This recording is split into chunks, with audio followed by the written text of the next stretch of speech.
నల్గొండ జిల్లా సాలిగౌరవరం మండలం మణిమొద్ద గ్రామంలో శ్రీ సీతారామచంద్ర స్వామి దేవాలయం పునర్నిర్మించి విగ్రహ ప్రతిష్ఠ కార్యక్రమం ఘనంగా నిర్వహించారు.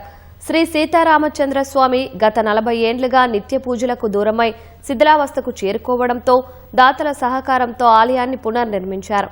ఈ నెల 17న గోపూజ గ్రామోత్సవం ప్రారంభించి 18న హోమం, 19న వేద పండితులతో విగ్రహ ప్రతిష్ఠ ఘనంగా చేశారు. అనంతరం మహా అన్న వితరణ జరిపించారు.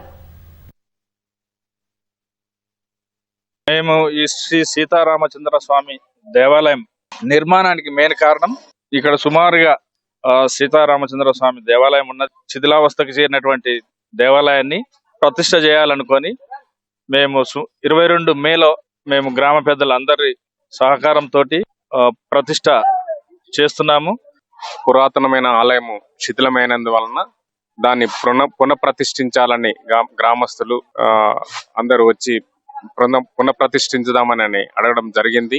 ప్రజల యొక్క గ్రామస్తుల యొక్క సహకారం తీసుకొని శిథిల స్థితిలో ఉన్న ఆలయాన్ని వేరే పక్క ప్లేస్ లో దాన్ని పునఃప్రతిష్ఠించడం జరిగింది.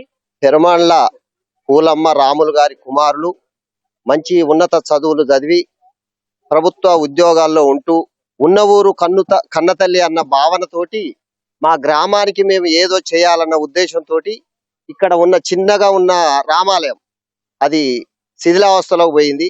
అటువంటి దాన్ని నిర్మాణం చేపట్టి గ్రామానికి ఇవ్వాలన్న ఉద్దేశంతో వాళ్ళు ముగ్గురు కూడా గ్రామ పెద్దలతోటి అందరి సహకారం తీసుకొని ఈ దేవాలయాన్ని నిర్మించడం జరిగింది.